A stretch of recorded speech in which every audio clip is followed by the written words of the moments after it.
The last statement of the journeyman protector Jaster Muriel, known later as bounty hunter Boba Fett, before exile from the world of Concord Dawn. Everyone dies. It is the final and only lasting justice. Evil exists. It is intelligence in the service of entropy. When the side of a mountain slides down to kill a village, this is not evil, for evil requires intent. Should a sentient being cause that landslide, there is evil, and requires justice as a consequence so that civilization can exist. There is no greater good than justice, and only if law serves justice is it good law. It is said correctly that law exists not for the just, but for the unjust. For the just carry the law in their hearts, and do not need to call it from afar. I bow to no one, and I give service only for cause.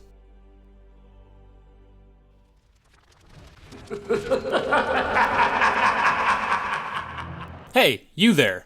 Yeah, I'm talking to you. This isn't a Book of Boba Fett review. I already did one of those, so go check that out in the little card on the top right corner, or in one of the links down below. Go on, scram. Or stay.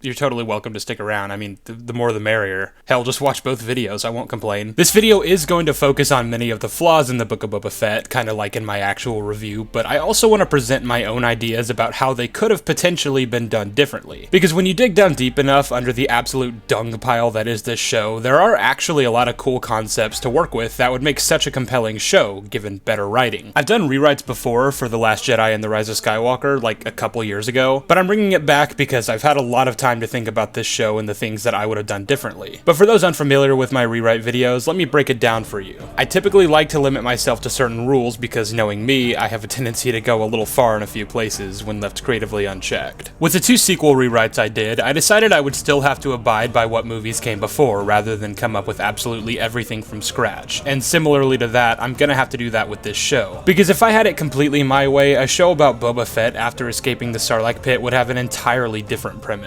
It wouldn't be about him taking over territories on Tatooine and starting a little crime family of ragtag misfits. I would probably center it around him hopping around the galaxy, hunting various bounties, maybe even one big bounty that, over the course of the season, continues to grow more complex and difficult for Boba, or something along those lines. And that does sound pretty fun, so maybe one day I'll write a story like that and put it on this channel, but for now, I'm grounding things a little bit. Mostly because I want to prove that a show with this premise wasn't doomed from the start, as many people, Logan, have been saying. A show about Boba Fett taking over Jabba's palace could be pretty cool if competent writing was applied. And in the same respect, I really think that other things this show tried to do were really cool too. Boba Fett going on an arc where he discovers a sense of honor and nobility that he didn't previously realize he had is so cool that it's actually kind of insulting how poorly it was handled. So for the sake of this video, we're gonna say that I was tasked with writing a spin-off follow-up to what was established in The Mandalorian Season 2. So things like him rescuing Finnick, working with Mando to save Grogu, and taking over Jabba's palace are all still things that happened, and now it's my job to use that to tell a good story. Which right off the bat, I'm gonna lament is kind of difficult, because as I mentioned in my review, a lot of the things that happened with Boba in Mando Season 2 are kinda out of left field and don't fit with what little we know about this character. And for the record, by what we know, I'm pulling strictly from his appearances within canon media, like the original trilogy, Attack of the Clones, the Clone Wars TV series, and various books and comics in which he's appeared. Unlike some of the people working on these shows, I don't want to immediately disregard the written material as irrelevant. Those stories have also done a lot of cool things with Boba within the new canon that a talented writer could incorporate if they wanted to. My show could reference or even have something to do with the War of the Bounty Hunters from the comics, should I so desire. Anyway, from the canonical stories I've seen and read about Boba Fett, there isn't much that conveys to me a sense of honor. He's mostly ruthless and cold-blooded, even taking the hairs of Wookiees he's killed as trophies to display on his armor. Which isn't to say that he couldn't be written to have a sense of honor, just that to get him to that point will require a bit of legwork. So unlike in what we actually got, Boba will have to receive some significant character development. By his appearance in Mando Season 2, he already seems to have that sense of honor, otherwise he wouldn't have felt like he owed it to Din to help save Grogu after getting his armor back, per their agreement. Which means that that is something we have to keep, but I'm not complaining. In fact, I plan to make this character journey the focal point of the entire story. Yeah, no, believe it or not, just hear me out. I think it'd be cool if Boba Fett was, like, the main character of a show called Boba Fett.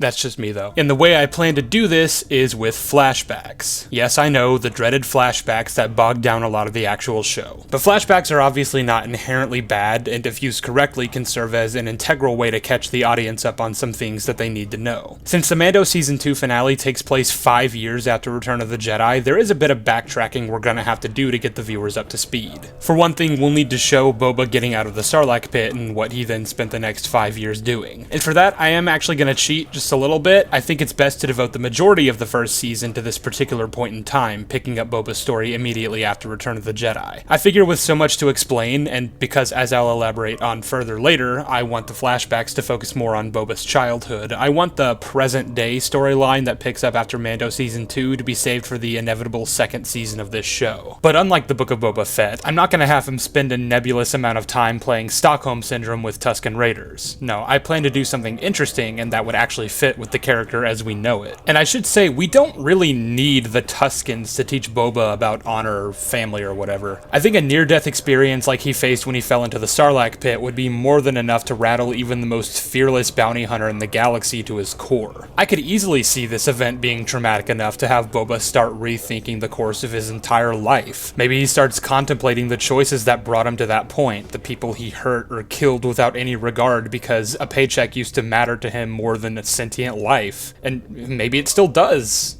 Doesn't it? Has he really spent the last 2.5 decades of his life fruitlessly pursuing material gains? No doubt he has more riches than one man can spend in a lifetime, but to what end? What does he really have to show for it? Who in all the galaxy does he have to share it with? He's always been content with being alone. It's kept him sharp, focused. But now he starts to think maybe he wasted so much time being the best in something that now feels so trivial and pointless. Or something like that, I don't know. I also want to use this as an opportunity to have Boba meet Fennec. Or maybe they already know each other, which would make sense considering they're both extremely famous and in similar lines of work, have both been active for at least 20 years, and his own sister had at least one encounter that we know of with Fennec. But either way, I want to establish a relationship between these two characters now instead of slapping one together at the last minute like the show did. And what we actually got, he randomly happened upon her by chance, saved her life, and then she just kind of decided to be his bestie for life. I mean, I can understand feeling like you owe it to help the person who brought you back from the brink of death, but it's even stated in the episode that she was absolved from whatever life debt she might have owed him after helping him steal back his ship. But the show spends pretty little time fleshing out an actual relationship between our two main characters. It'd be generous to even say that either character gets much development in their own right, but even putting that aside, because we'll work on that more later, we still have a major problem if the two leading characters of our story have absolutely no connective tissue beyond, hey, you're pretty smart and a cool fighter.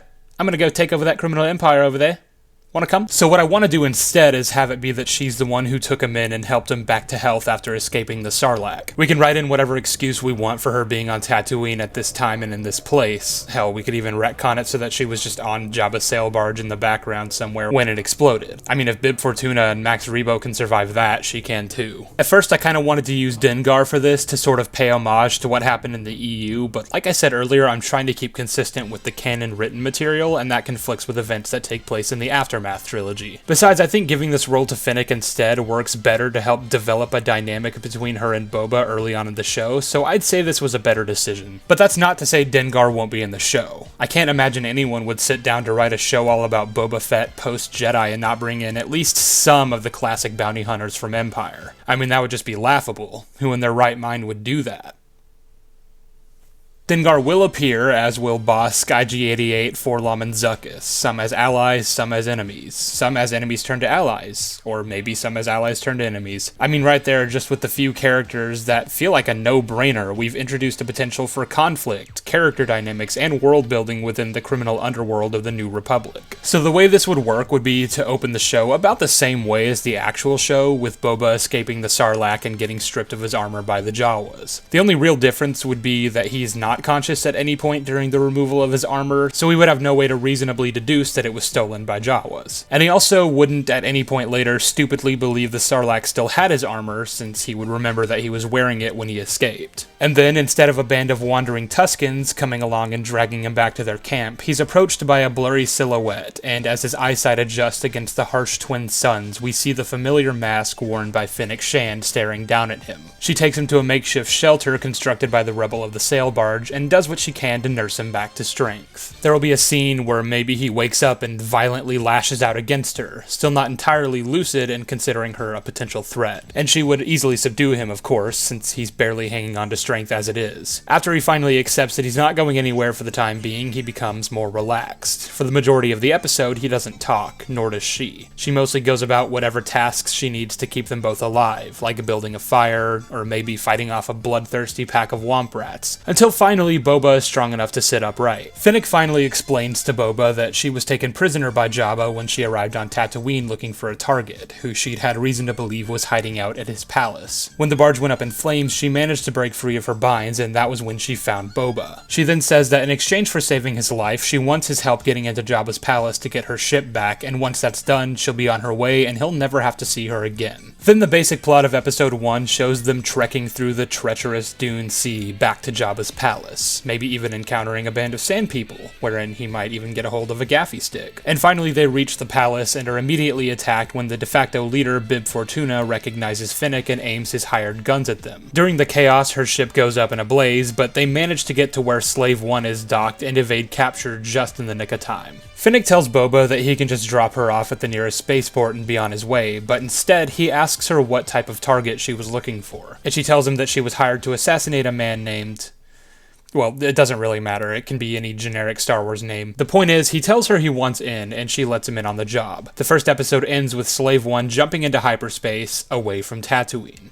I know, thank God, right? Before I go any further, now seems as good a time as any to address one of the other issues presented by what was established in The Mandalorian. Something I sort of just glossed over in my summary of the episode just now, but that's kind of a big deal that needs serious explanation. Why is Bib Fortuna now running Jabba's territory? The answer, quite simply, is he isn't. For this version of events, we're going to have the Hutt Empire as the overarching antagonist on the show, which I think makes much more logical sense given the subject matter. And since it doesn't make a lick of sense that the Hutts would just let their territories on Tatooine be so easily taken by Jabba's fucking major domo, we're instead going with the explanation that Bib is acting solely as a placeholder, or regent. The Clone Wars TV series already established that Jabba had a son named Rada, who should rightfully be the heir to his father's throne. But we could also assume that Hutts just age really slowly, which is likely the reason why, in the actual show, he didn't show up to stake a claim in the kingdom that rightfully belongs to him. Instead, we got the twins, and everyone was wondering where exactly Rada was during all this. My explanation is that he's just still a baby at this point, or at the oldest, the Hutt equivalent of a 5-year-old human child. So naturally, the Hutts wouldn't want him taking over Jabba's empire, but they're all too busy running things in other parts of Hutt space, since, Jabba's reach vastly exceeded just this small part of Tatooine, and he actually had a hand in criminal enterprises spanning throughout the galaxy. So while Rada is busy growing up, they allow Bib Fortuna to keep the throne warm, so to speak, and obviously when Boba comes in and kills him, this sends a clear message to the Hutts that their leadership is being challenged, but now we're just getting ahead of ourselves. Like I said earlier, the flashbacks in this series are meant to focus on Boba's childhood, specifically during the tail end of the Clone Wars. I know he already had several arcs during that time period in the Clone Wars TV show, but the inspiration behind this idea was actually from an unfinished arc on that show. For those of you who don't know, there was originally going to be an arc about Boba Fett being mentored by Cad Bane, and while we don't know much about the story it would have told, we've gotten a few glimpses over the years. They released an entire scene in unfinished animation at a Clone Wars panel a few years back, which I'll link down below. But essentially what happens is Boba and Bane have a Western-style shootout that ends with them both getting knocked down. Boba ends up with the iconic dent on his helmet, and Bane ends up dead, I think. That part's not really very clear. Obviously, we know that Bane went on to live past the Clone Wars, and it's still implied that this story happened, but we never actually got to see it. Instead, the Clone Wars Season 7 gave us this. But let's take a look back at what we got with Cad Bane and the actual show. It's clear to me that they were at least trying to use this character as a foil to Boba by giving him a connection to his past and having him be the one to tell Boba that a leopard can't change its spots and he'll always be a cold-blooded killer. Where this falls flat, of course, is that we've never actually seen these two interact on screen before. It would have been great if this arc actually, released, but it never did. Just because it's implied to have happened doesn't mean it carries any significance to the current story being told. In an ideal world, they would have put this arc out in the Clone Wars Season 7, so that at least then the story would have been out there, and fans of that show could know the story going in. But the fact that I'm making this video at all tells me we don't live in an ideal world. Even still, I actually think this is better for us, because now instead of having to rely on the assumption that our audience has seen a select few episodes in a show that came out years ago, we can basically just adapt that story into this series, or at least as best we can. Again, we don't really know many details about what would have happened in that arc, so for the purposes of this rewrite, I'm pretty much just gonna have to make one up, or at the very least, a vague outline of one. So in the flashbacks of the first episode, we find 13-year-old Boba doing any arbitrary job in the waning months of the Clone Wars. We know that at the time, he had a team of bounty hunters working for him, and their group was called the Crate's Claw, which, despite the image I'm showing you on screen, Aurra Sing was never actually a member of. But she did mentor Boba as early as the beginning of the Clone Wars, so she and any of the other bounty hunters at the time could and should play a major role in Boba's flashback stories. Again, I also want to put most of these characters in the present-day storyline, but I'm going to go ahead and exclude Aurra Sing since, according to Solo, she's apparently dead. You killed Aurra Sing. Pushed her. Pretty sure the fall killed her. I like to argue that accounts of her death are vague and unconvincing at best, but for now we'll just agree that she's either dead or busy doing other things. Anyway, we find Boba and his team doing a mission for any generic crime boss. The mission goes south when competition arrives, and lo and behold, it's Cad Bane. He ends up stealing the bounty and making a fool out of Boba, which the young Fett reflects is the third bounty in a row that this has happened on. He wonders if maybe it would be smarter to have Bane on their team instead of as their competition, but Busk tells Boba that Cad Bane works alone. Later on in the flashback, they get a call from Aurra Sing, who tells Boba that she's got a bead on that pirate that stole his dad's ship, referring to when Boba lost possession of Slave One earlier on in the Clone Wars. She sends him coordinates to an asteroid belt colony, and the bounty hunters all get into a shootout with Hondo and his pirates, before eventually overpowering the Onaka gang and reclaiming the ship. Boba points a blaster at Hondo's head, but Aurra tells him to let him go, because of their history together. Back on the ship, Aurra tells Boba that now that he's older, he's finally ready to receive Jango's book, which he apparently left hidden within the compartments of Slave One in case of his death, entrusting the knowledge of its existence only to Sing. She accesses the files for him, and Boba finds himself staring at the holographic ghost of Jango Fett. And after a short speech about how he wanted a better life for his son, but that clearly could not be, because if Boba is watching these recordings, it means Jango's dead, he tells Boba to remember the lessons he taught him and to always follow the code. And this is where the flashbacks would end for episode 1. Now, I'm not going to be going episode by episode, because that would get a little boring and tedious, I think, but this was just to show what the general premise of the series would be. By the end of episode 2 in the present-day storyline, Boba and Fennec would finally find their target, but this would be the first real moment we get to see Boba begin to question his own past sins. This would be the moment that he decides to really truly turn over a new leaf and give up bounty hunting, when he's holding a blaster to an innocent man. Boba saves the man from Fennec in what boils down to a shootout. The only reason Fennec gets an edge over Boba is because he isn't still entirely healed from the Sarlacc, and he doesn't have any armor to protect him. So this forces him to retreat back to his ship, but he does manage to rescue the man, and they depart on Slave One together. Fennec reports into her boss, who turns out to be a Hutt named Zorba, and informs him that Boba Fett is still alive despite recent accounts, and he just botched her job and made off with the target. Zorba tells her that the target knows way too much about their operations to be allowed to live, and she assures the Hutt that she will not fail him again. From there, what I would do is spend the rest of the first season having Boba hopping from planet to planet, trying to evade various bounty hunters, familiar and new faces alike. Initially, after dropping off the target at a safe house of some kind, he would try lying low while he contemplates what he's done and how he wants to continue on in his life. Does he want to keep being a bounty hunter? How can he if such a profession brings about misery and death to so many people? But of course, with various bounty hunters and scoundrels searching for him, he's forced back into the thrall. When forced into corners, Boba is able to use his intellect and fighting skills to overpower his enemies, but he no longer wants to be a ruthless murderer anymore. And typically he's able to either scare his hunters away or subdue them long enough to get away without killing them. But such tricks won't work with the likes of Cad Bane, who the Hutts have hired personally to bring Fett in, realizing that only a bounty hunter of his caliber would be enough to get the job done. And when Bane and Fett finally encounter one another, Boba gets what's coming to him. He's barely able to escape with his life, and he knows that this is just the beginning. Having Cad Bane sent after you is tantamount to the death mark, and if Boba has any chance of living a peaceful life, the only way to truly escape Bane might be to kill him. And I'll pause here to address that I know a lot of people are already going to have a problem with this version of Boba, because a lot of people complained that the show didn't give us the cool badass that we were all expecting, or whatever. The thing is, I had a lot of problems with the Book of Boba Fett, and that wasn't really one of them. I wanted Boba to stop being a moron who loses every fight, but the point of this version of the character that I'm trying to create is that he's no longer the cold-hearted murderer. So I want to craft a sympathetic side to him where he decides that mercy is the optimal outcome in a confrontation. And that's not to say he'll never kill again. He certainly wasn't pulling any punches against those stormtroopers in The Mandalorian, and Star Wars has never really treated killing as a bad thing when done out of self-defense. I mean, it's a series about war. People die in wars. But if it can be avoided, Boba is going to choose not to take a life, innocent or otherwise. Cad Bane will work perfectly as a foil for Boba because of their past together, as the flashbacks of the show will work to explain. Throughout that storyline, I would want to show a growing mentor relationship between Boba and Bane, wherein he learns more about how the galaxy works and why being honorable and caring about other people is a good way to wind up dead. Where Fett believes that killing is only a means to an end, Bane teaches him that in order to get the job done as efficiently and cleanly as possible, you have to leave behind no witnesses. Let them go, Bane. This isn't their fight anymore. Always fighting for those in need. That's a quick way to wind up poor or dead. And probably both. No more innocent people are going to die.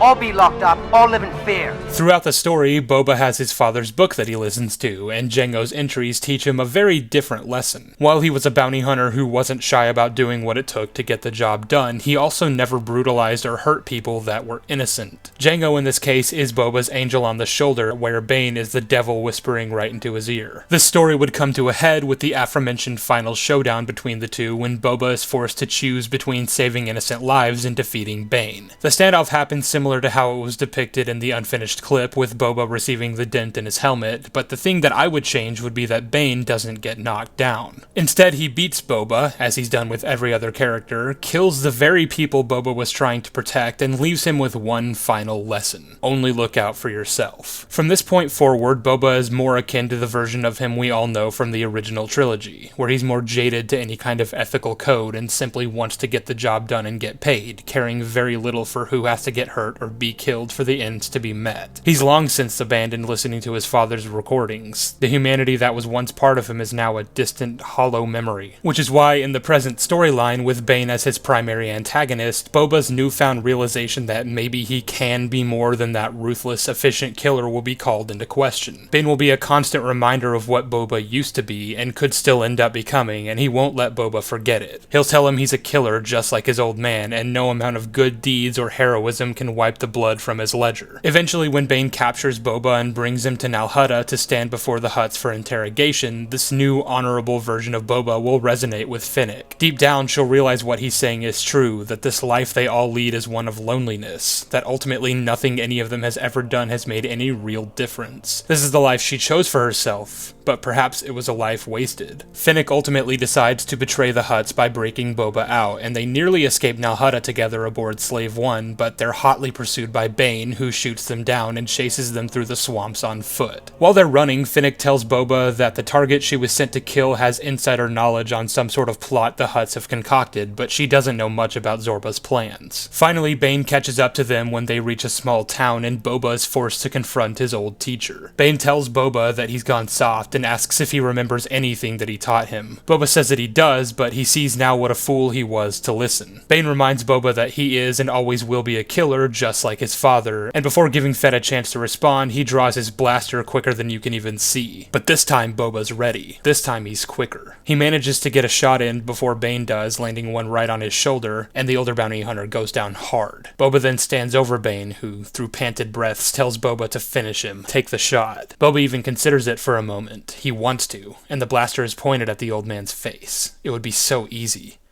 But he lowers his arm and says, No. He tells Bane that he's wrong, that he doesn't have to be what he was always told he has to be. He says that he and only he can decide what he is, not Bane. Bane calls him weak, and Boba replies that maybe he is, but at least now he can live with himself. Bane tries to get in one more shot, but Boba stuns him and his body goes limp. Boba leaves him there, and he and Finnick take to the skies of Nal Hutta before jetting off into the unknown. In the final scene of the first season, from the cockpit of his ship, Boba dusts off his father's old book, which he hasn't touched in years, and opens a new chapter to tell his own story, just as it fades to black and we see the title, One Last Time.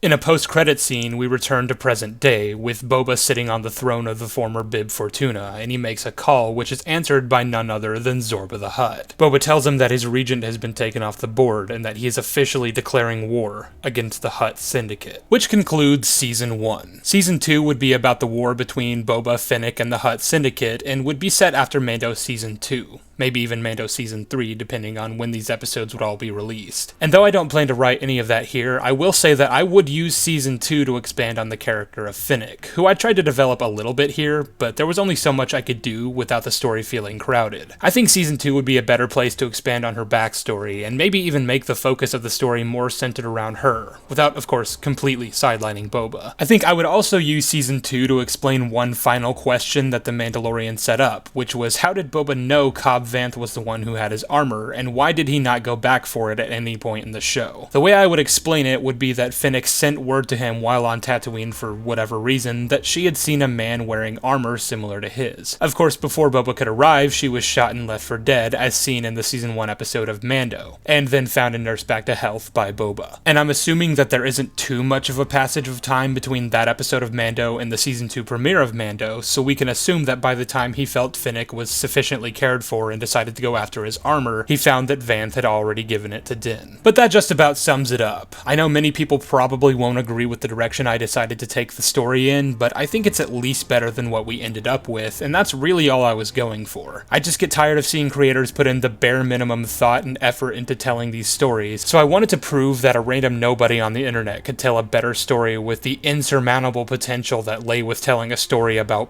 Boba Fett. If you think I succeeded at that, great. I'm glad you liked it, or at least didn't hate it as much. And if you don't, then, well, sorry, but either way, I'd really love to hear your takes about my version of events, as well as how you might have approached this show differently were it in your hands. And if my story was intriguing enough, I might eventually make a follow-up diving into the second season and where I would have taken the story from there, though I typically don't do that with these rewrites. But that's all I've got for you this time, so as always, thanks for watching, and I'll see you when I see ya.